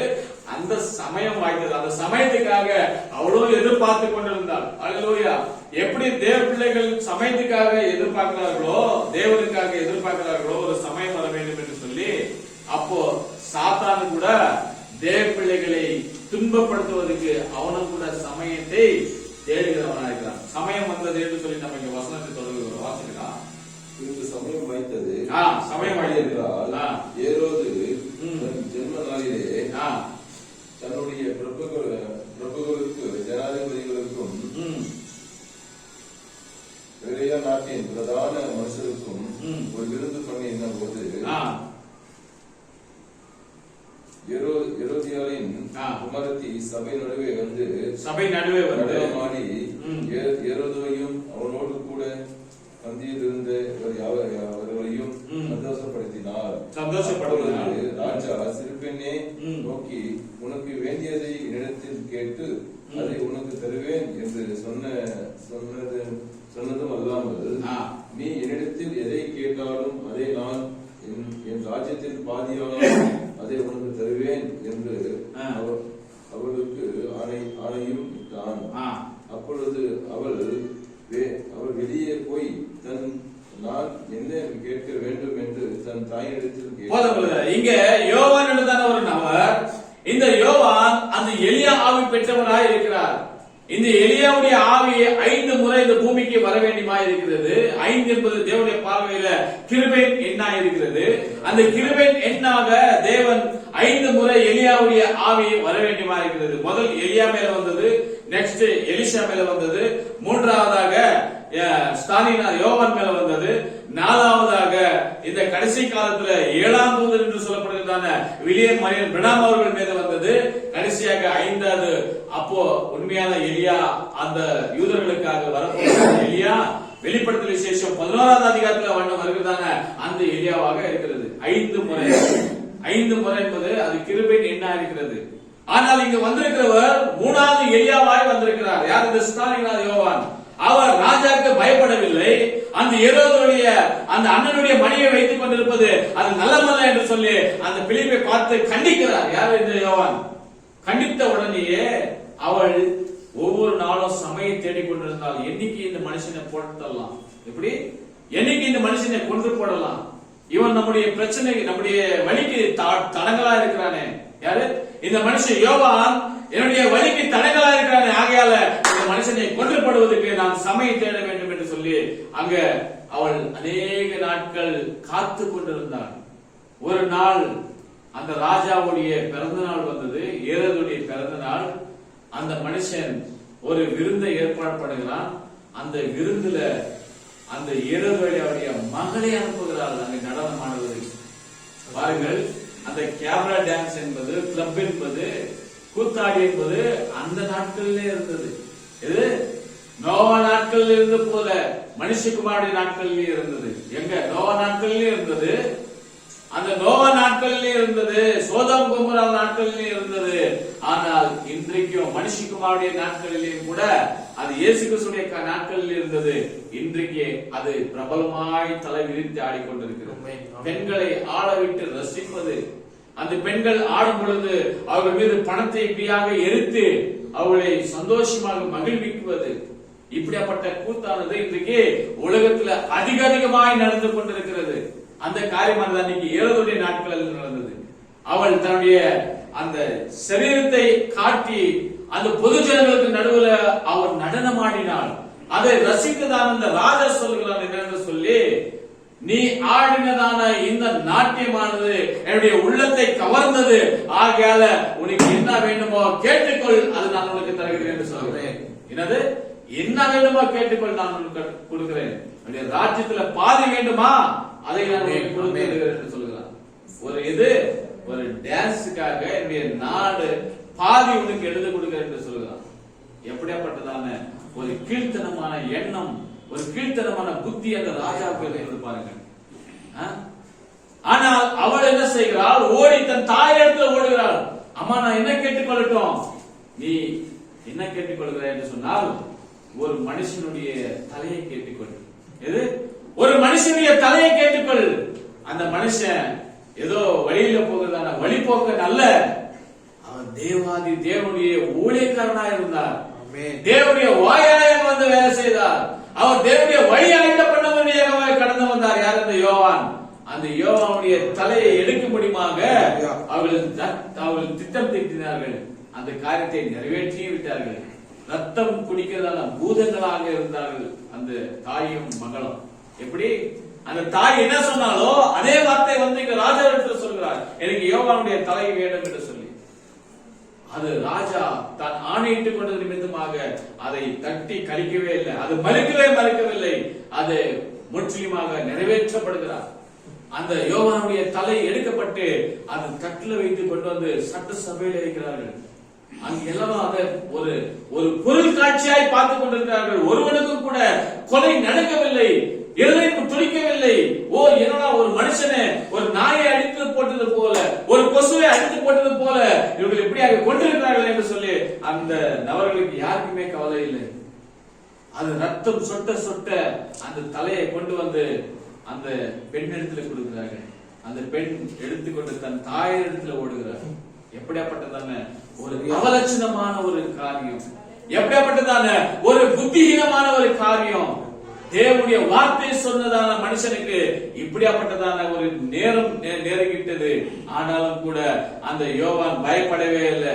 ஐயோ என் தலையை வெட்டுகிறார்கள், நான் சத்தியத்தை சொல்ல மாட்டேன் என்று சொல்லி யோவான் தன்னுடைய வார்த்தையை அவர் அமைத்துக் கொள்ளவில்லை. அவர் இன்னும் தைரியமாக பேசினார். ஓ இப்படியாப்பட்ட காரியங்களை செய்கிறது நீங்கள் மாற்றிக்கொள்ள வேண்டும். தேவனுடைய வருகையானது மிகவும் சீக்கிரமாக வந்து விட்டிருக்கிறது. அல்லேலூயா. இன்றைக்கு அநேகருடைய மனநிலை அப்படிதான் இருக்கிறது. யாராலும் ஒரு வார்த்தை ஏதாவது ஒரு தவறாய் சொல்லிவிட்டால் போதும், அவருடைய உயிர் எடுப்பதற்கு கூட ஜனங்கள் துணிகிறது இல்லை. இது ஒரு சின்ன வார்த்தை தான். ஒரு ஏதாவது மிஸ்டேக் ஆகி வண்டி போகும் பொழுது ஏதாவது கொஞ்சம் கால கையை கொஞ்சம் டச்சாக்கா அவனை கொன்று போடுகிற மாதிரி போய் அவன் மீது விழுந்து அடிக்கிறதுக்கு துணிகிறார்கள். எப்படியாப்பட்டதான ஜனங்கள் மத்தியில நாம் வாழ்ந்து கொண்டிருக்கிறோம். சகோதரனே சகோதரியே, கொஞ்சம் எச்சரிக்கையாக நாம் இந்த நாட்களில் ஜீவிக்க வேண்டியமாய் காணப்படுகிறது. பாருங்கள், செய்த தவறை சுட்டி காட்டுவதற்கு தலை போனது. ஆனாலும் கூட அந்த யோவான் கவலைப்படவில்லை. அவர் தேவனுடைய ராஜ்யத்துக்காக அவர் ஜீவித்தார். பரலோகத்துடைய தேவ நிச்சயமாக அவர் உண்மையுள்ளவராகவே இருக்கிறார் என்ற அந்த வார்த்தையானது அல்லேலூயா அந்த ஜனங்கள் புரிந்து கொள்ள முடியுமாக தேவன் காரியத்தை செய்தார். பாருங்கள், ஒரு நடனம் ஆடினதுக்கு அவர்களுக்கு எப்படியாப்பட்ட ஒரு பகுமானம் கிடைத்தது. இன்னொரு ஸ்திரீ இருந்தால் இவர் தன்னுடைய அந்த சரீரத்தை காட்டி மற்றவர்களை மகிழ்வித்தது நிமித்தமாக உனக்கு ஒரு மனுஷனுடைய தலை நீர் வாங்கி கொண்டாய். ஆனால் இன்னொரு ஸ்திரீ அவள் உபாசம் இருந்து அவள் ஜபம் செய்து உத்தமமாய் வாழ்ந்து தேவனுக்காக யதார்த்தமாக ஜீவித்து யூத ஜனங்களை அநேக ஆத்மாக்களை தேவனுடைய ராஜ்யத்து பக்கம் திருப்புவதற்காக அந்த ஸ்திரீ வந்து அந்த ராஜாவிடத்துல பேசுகிறார். நாம் பழைய ஏற்பாடுல எஸ்தர் புஸ்தகத்தை எடுத்துக்கொள்ளமானால் அங்க எஸ்தர் என்ன செய்கிறாள் என்று சொல்லி நாம் பார்ப்போம். எஸ்தர் புஸ்தகத்தை எடுத்துக்கொள்ளலாம் பழைய ஏற்பாடுல. இங்க அவங்க பாதி ராஜ்யத்தை உனக்கு வேண்டுமா என்று சொல்லி கேட்டார்கள். ஆனால் இங்க என்ன நடக்கிறது என்று சொல்லி பார்க்கலாம். யோபு பக்கத்துல எஸ்தர்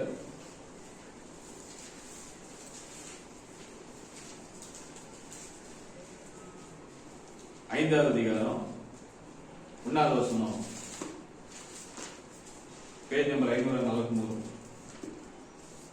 அலையோடு முடிக்கும்.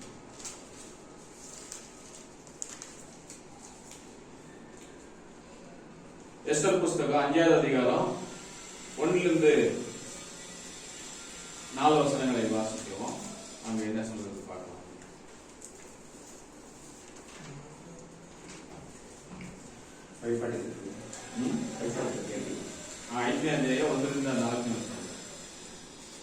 ಮೂರನೇ ದಿನದಲ್ಲಿ ಎಸ್ತೇರಳು ರಾಜವಸ್ತ್ರ ಭೂಷಿತಳಾಗಿ ಅರಮನೆಯ ಒಳಗಣ ಪ್ರಾಕಾರವನ್ನು ಪ್ರವೇಶಿಸಿ ರಾಜ ಮಂದಿರದ ಎದುರಿನಲ್ಲಿ ನಿಂತಳು. ಅರಸನು ಆ ಮಂದಿರದಲ್ಲಿ ರಾಜ ಸಿಂಹಾಸನದ ಮೇಲೆ ಬಾಗಿಲ ಎದುರಾಗಿ ಕೂತುಕೊಂಡಿದ್ದನು. ಅವನು ಪ್ರಕಾರದಲ್ಲಿ ನಿಂತಿರುವ ಎಸ್ತೇರ್ ರಾಣಿಯನ್ನು ಕಂಡ ಕೂಡಲೇ ಆಕೆಯ ಮೇಲೆ ದಯವಿಟ್ಟು ತನ್ನ ಕೈಯಲ್ಲಿದ್ದ ಸುವರ್ಣದಂಡವನ್ನು ಆಕೆಯ ಕಡೆಗೆ ಚಾಚಿದನು. ಎಸ್ತೇರಳು ಸಮೀಪಕ್ಕೆ ಹೋಗಿ ದಂಡದ ತುದಿಯನ್ನು ಮುಟ್ಟಲು ಅರಸನು ಆಕೆಗೆ ಎಸ್ತೇರ್ ರಾಣಿಯೇ, ನಿನಗೇನು ಬೇಕು? ನಿನ್ನ ವಿಜ್ಞಾಪನೆ ಯಾವುದು? ನನ್ನ ಅರ್ಧ ರಾಜ್ಯವನ್ನು ಕೇಳಿದರು ನನ್ನ ಅರ್ಧ ರಾಜ್ಯವನ್ನು ಕೇಳಿದರು ನಿನಗೆ ಕೊಡುತ್ತೇನೆ. தமிழ் வாசிக்கலாம். என்ன சொல்றீங்க? 3 நாள் எஸ்தர். 3வது நாளிலே எஸ்தர். 3 நாளிலே எஸ்தர் ராஜஸ்திரே தரித்துக் கொண்டு ராஜ வஸ்திரத்தை தரித்துக் கொண்டு அரண்மனையின் உள்முற்றத்தில் ராஜா குழுவில் இருக்கும் ஸ்தலத்திற்கு எதிராக வந்து நின்றார். ராஜா அரண்மனை வாசலுக்கு எதிராக ஒரு மண்டபத்தில் ராஜஸ்தலத்திலே வீட்டிருந்தான். ராஜஸ்திரியாகிய எஸ்தர் முற்றத்தில் நிற்கிறதை கண்டபோது அவளுக்கு அவன் கண்ணில் தயவு கிடைத்ததினால் ராஜா தன் கையில் இருக்கின்ற செங்கோல் எஸ்தரிடத்திற்கு நீட்டினான். அப்பொழுது எஸ்தர் கிட்டே வந்து செங்கோலின் நுனியை தொட்டாள். ராஜா அவளை நோக்கி, எஸ்தர் ராஜ்யத்தியே, உனக்கு என்ன வேண்டும்? நீ கேட்கிற மன்றாடு என்றார். என்ன? நீ ராஜாவிடத்தில் பாதி மட்டும் கேட்டாலும் உனக்கு கொடுக்கப்படும் என்றான். ஆமென். அல்லேலூயா. இங்க பாருங்கள், இன்னொரு ஸ்திரீ, அங்க ஒரு ஸ்திரீயை பார்த்தோம். அவள் நடனம் ஆடினதுக்கு அந்த ராஜா சொல்கிறான், என் ராஜ்யத்துல பாதி உனக்கு கொடுக்கிறேன் என்று சொன்னார். ஆனால் இந்த ராஜா வந்து கேட்கிறான். எதற்காக? அல்லேலூயா. இந்த ராஜா வந்து இந்த எஸ்தர் ராணியத்துல கேட்கும் பொழுது அந்த ராஜஸ்திரீ என்ன செய்தாலாம்? 3வது நாளில அந்த ராஜ வஸ்திரத்தை தரித்துக் கொண்டு அந்த ராஜ சந்நிதிக்கு போக முடியுமாக செய்கிறார். அல்லேலூயா. யார் அதுக்கு ஏவினது என்று சொன்னால் மொர்தெகை என்றுதான் ஒரு நபர் இருந்தார்.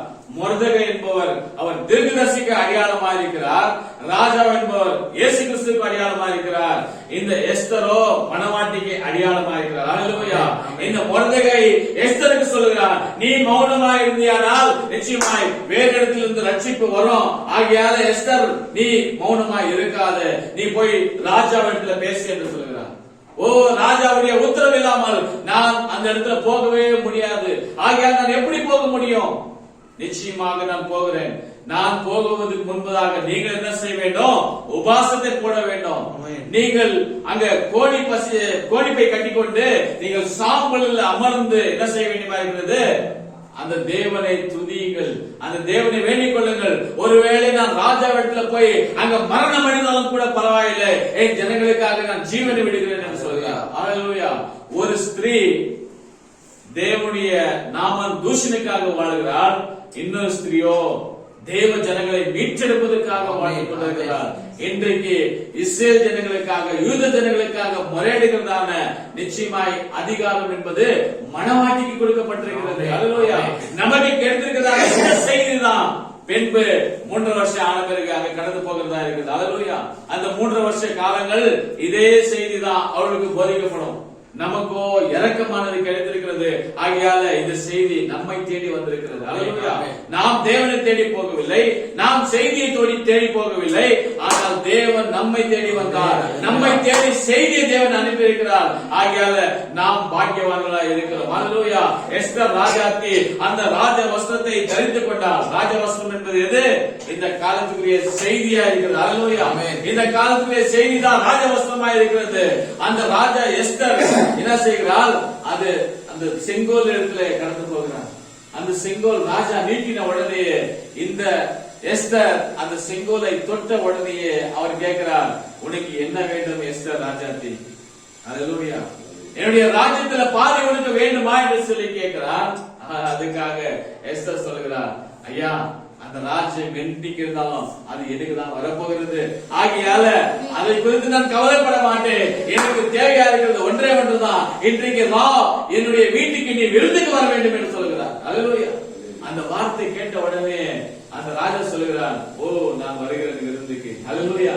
அவரும் நடுவானத்துல விருந்துக்கு வரப்போகிறார். நாமும் நடுவானத்துக்கு விருந்து போக போகிறோம். நாம் 2 பேரும் கலந்து அங்க தேவனோடு கூட அந்த 3 வருஷங்கள் விருந்து நடக்க போகிறதா இருக்கிறது. அந்த விருந்துக்குள்ள உன்னை என்னை தேவன் அழைத்திருக்கிறார். அந்த விருந்துக்காக தான் இந்த பூமியிலே நாம் ஆயத்தமாய் கொண்டிருக்கிறோம். ராஜ வஸ்திரமானது நம்மை தேடி அனுப்பியிருக்கிற தேவன். அந்த ராஜ வஸ்திரமானது அவரிடத்திலிருந்து வந்திருக்கிறது. அந்த ராஜ வஸ்திரமானது இந்த நாட்களுடைய செய்தியா இருக்கிறது.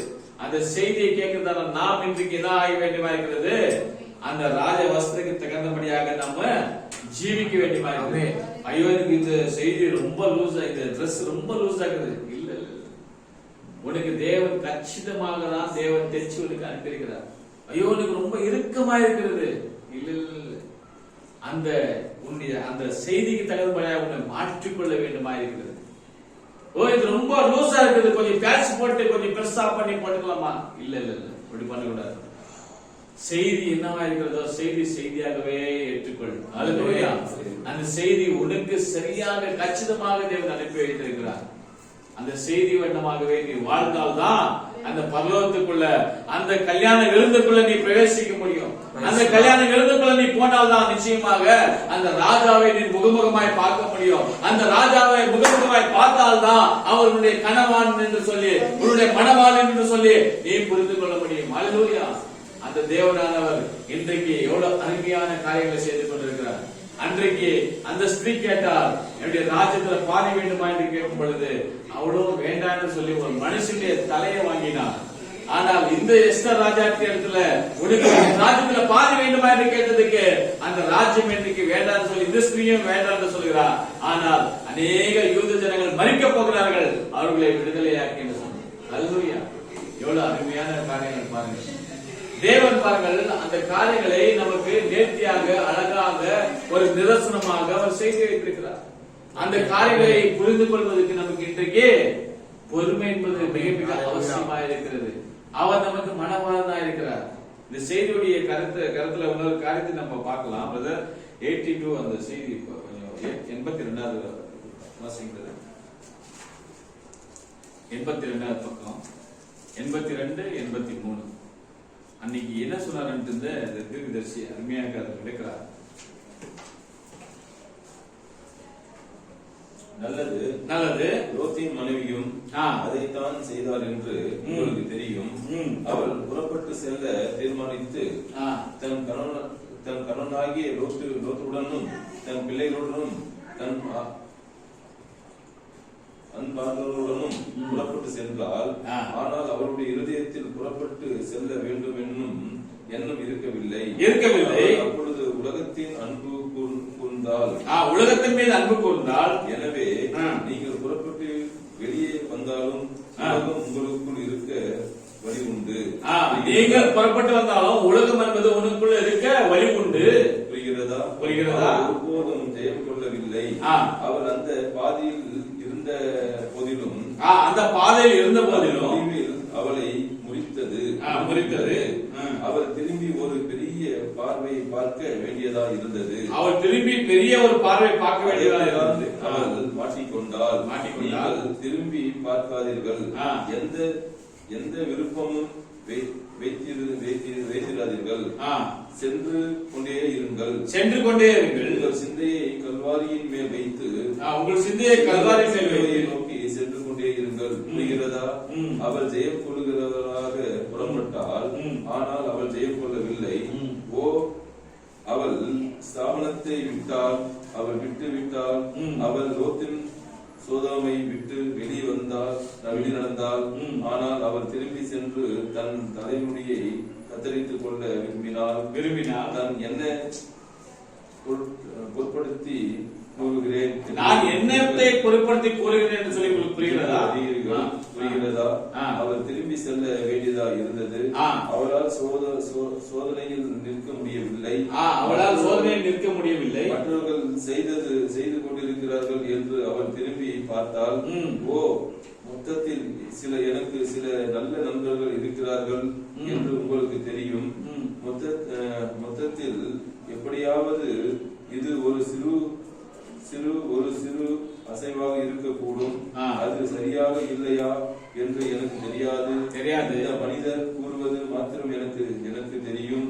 அவர் எனக்கு கணவனாய் இருந்த போதிலும், ஆனால் அதே சமயத்தில் உங்கள் போதகர் ஆவிக்குரிய விதத்தில் உங்கள் கணவராய் இருக்கிறார். நீங்கள் பாருங்கள், இப்பொழுது அது சரியாக அல்லது தவறா என்று எனக்கு தெரியவில்லை. ஒருவேளை அவருடைய வெளிப்பாடு சரியா இருக்காமல் இருக்கக்கூடாது. ஒருவேளை அது சரியா இருக்கக்கூடுமோ, தொடர்ந்து வாசிக்கலாம். சரியாக இல்லாமல் இருக்கக்கூடும். அப்படியானால் உனக்கு பரிபூர்ண திருப்தி இல்லை என்றால் தேவனுடைய வார்த்தை என்று நீ பரிபூர்ணமாய் அறிந்திருக்கவில்லை. இன்னும் நீ அதை உனக்கு புரியல என்று சொன்னால் அது நிச்சயமாக உனக்கு அது புரியவில்லை என்று சொல்ல. அப்படியானால் நீ போக முடியாது. புரிகிறதா? அதை முற்றிலுமாக விற்று போக வேண்டும். நீ அதை அறிந்திருக்க வேண்டும். பெருமானே, மற்றவர் அதை செய்ய காண்கிறேன், நான் ஒரு அடையாளத்தை காண்கிறேன் என்று நீ கூறுவதல்ல. இஸ்ரவேலின் ஜனங்கள் எகிப்தை விட்டு புறப்பட்டு வந்தனர். உங்களுக்கு தெரியும். அதை இதற்கு ஒப்பிட முடியும். அவர்கள் 20 லட்சம் பேர்கள் புறப்பட்டனர், ஆனால் 2 பேர்கள் முடிவடைந்தனர். உண்மையிலேயே அவர்கள் தேவனுடைய கிரியைகளை கண்டனர். அவர்கள் ஆவியின் வெளிப்படுத்துதலை கண்டனர். அவர்கள் எகிப்தில் மகத்தான வல்லமையான அற்புதங்கள் நிகழ்வதை கண்டனர். அவர்கள் புறப்பட்டு வெளியே வந்தனர். ஆனாலும் அந்த எண்ணம் அவர்கள் இருதயத்தில் இருக்கவில்லை. ஜெயம் கொள்ளவில்லை. சும்மா வெளிவந்தனர். இயேசு அவர்கள் வனாந்தரத்திலே அறிந்து நித்தியமாக மரித்தார்கள் என்றனர். என்ன சொல்லிக் கொண்டு வர தீர்க்கதரிசி என்று சொன்னால், அது ஒரு உலகத்துக்கு நிதர்சனமாய் வைக்கப்பட்டிருக்கிறது. அன்றைக்கு ஜெயம் கொள்ள முடியுமாக அன்றைக்கு லோட்டுடைய மனைவியானவரும் அவர்கள் கடந்து வந்தார்கள். ஆனால் அந்த ஸ்திரீ அவள் ஜெயம் பெறவில்லை என்று சொல்கிறார். அன்றைக்கு ஒரு ஸ்திரீ தோற்று போனால் இன்றைக்கு சபை என்பது ஒரு ஸ்திரீக்கு அடையாளமாக இருக்கிறது. அல்லேலூயா. இன்றைக்கு சபை என்பது தேவனுடைய ஒரு மனவாட்டியாய் காணப்படுகிறது. அவர் தலையாய் இருக்கிறார். சபை என்பது சரீரமாய் இருக்கிறது. ஆகையால இன்றைக்கு இந்த மனவாட்டி தோற்று போகக்கூடாது என்பதற்காக தேவன் தீர்க்கதரிசியை அனுப்பி இன்றைக்கு கூட அவர் எச்சரித்துக் கொண்டிருக்கிறார். அல்லேலூயா. ஒருவேளை நீ மனம் மாறி இருக்கலாம் என்று சொல்லலாம், ஆனால் உங்களுக்குள்ள அந்த பழைய அந்த சுபாவமானது இன்னுமாக ஒட்டி கொண்டிருக்கலாம். சகோதரியே, ஆகையால அந்த காரியங்களை உங்களுக்குள்ள தூக்கி எறியுங்கள். அந்த தேவனை பின்பற்றி வாருங்கள். அந்த தேவன் உங்களுக்கு ஜெயத்தை கொடுக்கிறவராய் இருக்கிறார். அல்லேலூயா. இன்றைக்கு அது எப்படியா இருக்கிறது?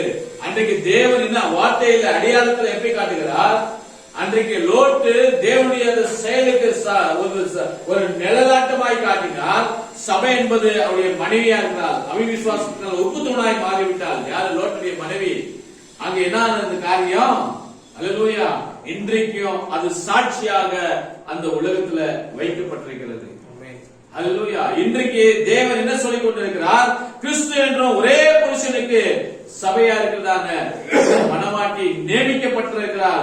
ஆகையால இந்த சபை கரைத்தரை இல்லாத ஒரு பரிசுத்தம் உள்ள ஒரு கற்புள்ள கணிக்கையா இருக்க வேண்டும் என்பது தேவனுடைய ஒரு திட்டமாக இருக்கிறது. அந்த திட்டத்துக்குள்ள எந்த ஒரு அசுத்தமானதும் நுழையக்கூடாது என்பது தேவன் கரிசனை உள்ளவராக இருக்கிறார். இன்றைக்கு உலகத்துல அநேக விதமான காரியங்கள் இருக்கிறது. ஆகையால நீங்கள் அதுல சிக்கிக் கொள்ளாதீர்கள். நீங்கள் அதிலிருந்து விடுதலை பெற்று வாருங்கள் வெளியிலே என்று சொல்லி தீர்க்கதரிசி சொல்லிக் கொண்டிருக்கிறார். தேவன் அதுதான் சொல்லிக் கொண்டிருக்கிறார். நீ அந்த வேசி ஸ்திரீயோடு கூட ஒரு பொழுதும் ஐக்கியப்படாதே என்று சொல்லுகிறார். வேசி ஸ்திரீ என்பது எது? உலகத்துடைய ஸ்தாபனங்களா இருக்கிறது. வார்த்தை அவிவிசுவாசிக்கிறதே ஸ்தாபனமா இருக்கிறது. அல்லேலூயா. வார்த்தை அவிவிசுவாசிக்கிறதே ஸ்தாபனங்களா இருக்கிறது. இன்றைக்கு ஸ்தாபனங்கள்ல இயேசு கிறிஸ்து நாமத்தின் ஞானஸ்நானம் என்று சொன்னால் அவர்கள் பயந்து போகிறார்கள். ஓ, இது துருபதேசம் என்று சொல்கிறார்கள். அல்லேலூயா. பாருங்கள், மாலையில நீங்கள் கட்டர் பண்ணி கொடுக்க வேண்டும், கால்களை கழுவ வேண்டும் என்று சொன்னால் ஓ, அது துருபதேசம் என்று சொல்கிறார்கள். அல்லேலூயா. எப்படி? தேவனுடைய வார்த்தை பிரகாரமாக செய்வில்லை என்று சொல்லி கேட்டால் ஜனங்களுக்கு கோபம், எரிச்சல் உண்டாகிறது. அல்லேலூயா. இன்றைக்கு இன்னமும் அவர்கள் ஸ்தாபனங்கள்ல அடிமைத்தனத்துக்காக கட்டப்பட்டிருக்கிறார்கள். அல்லேலூயா. அடிமைத்தனத்தில் பிறந்தவர் யார்?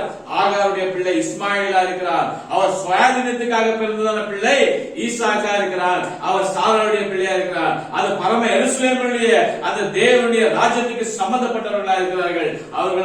அவர்கள் ராயல் சீடா இருக்கிறார்கள். யாரு? ராஜரீக சந்ததிகளா இருக்கிறார்கள். இன்றைக்கு அந்த ராஜரீக சந்ததி வேற யாரும் அல்ல, இந்த செய்தியை ஏற்றுக்கொண்டு இந்த காலத்துடைய செய்தி பிரகாரமாக வாழ்கிறவர்களே அந்த ராஜரீக சந்ததிகளா இருக்கிறார்கள். எவ்வளவு ஆசீர்வாதம் பாருங்கள். தேவன் நான் எப்படி ஜெயம் கொள்ள முடியும்? தேவன் ஜெயத்தை கொடுத்திருக்கிறார். நாம் இன்றைக்கு விசுவாசிக்கிறது மட்டும்தான் நம்முடைய காரியங்களா இருக்கிறது. விசுவாசிக்கிறது மட்டும்தான் தேவன் விருப்பப்படுகிறார். தேவனுக்கு நாம் ஆலோசனை சொல்ல தேவையில்லை. தேவனுக்கு அப்படி செய் இப்படி செய் என்று சொல்ல தேவையில்லை. தேவனிடத்துல ஆண்டவரே உமக்கு சித்தமானதை செய்ய ஆண்டவரே என்று சொல்லணும். அல்லேலூயா. ஒரு மனுஷன் வந்து சொல்கிறார் சொல்லி, ஓ ஆண்டவரே உமக்கு சித்தமானால் என்னை சுத்தமாக்கும் என்று சொல்கிறார். எனக்கு சித்தம் உண்டு, நீ சுத்தமாக என்ன சொல்கிறார்? ஆண்டவரே உமக்கு சித்தமானால் என்னை சுத்தமாக்கும் என்றார். அதுக்கு தேவன் சொல்கிறார், எனக்கு சித்தம் உண்டையா, நீ சுத்தமாக. அதற்காகவே நான் பூமிக்கு வந்தேன்.